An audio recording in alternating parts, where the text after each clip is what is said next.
लोग मूर्ख बन रहे हैं जो कि छल्ली यानी कि भुट्टे के छिलके को निकाल के तो सबने खाया है। क्या कभी छल्ली के बाल को नोच कर खाया है? अगर नहीं खाया तो आज से खाने पर मजबूर हो जाओगे। इसके लिए बस आपको आधा पैन के करीब पानी लेकर उसमें छल्ली के बाल को इस तरीके से निकाल कर डाल देना है। फिर एक पूरा नींबू का रस, 1 चम्मच काली मिर्च का पाउडर, आधा चम्मच नमक डालकर इन सबको 15 मिनट तक उबाल लो, जब तक कि पानी आधा न रह जाए। उसके बाद इसको छान कर निकाल लीजिए। जब यह ठंडा हो जाए तब इसको पी लो। प्रतिदिन इसका सेवन करने से आपकी पथरी घुलकर निकल जाएगी और आपको दर्द भी नहीं होगा। पथरी का साइज चाहे कितना भी बड़ा क्यों ना हो, यह पानी उसको धीरे धीरे निकालने में मदद करेगा। अब आप ऑपरेशन और अंग्रेजी दवाइयों का पीछा छोड़कर इस छल्ली के बालों का पानी पीना शुरू कर दीजिए। और जितना हो सके इस वीडियो को हर उन लोगों के साथ शेयर कर दो जो पथरी के दर्द को झेल कर दवाई खा रहे हैं। और हमेशा स्वस्थ रहने के लिए हमारे पेज को फॉलो करना बिल्कुल मत भूलिए।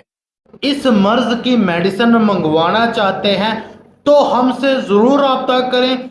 वीडियो को लाइक करें, चैनल को फॉलो करें और वीडियो को आगे जरूर शेयर करें।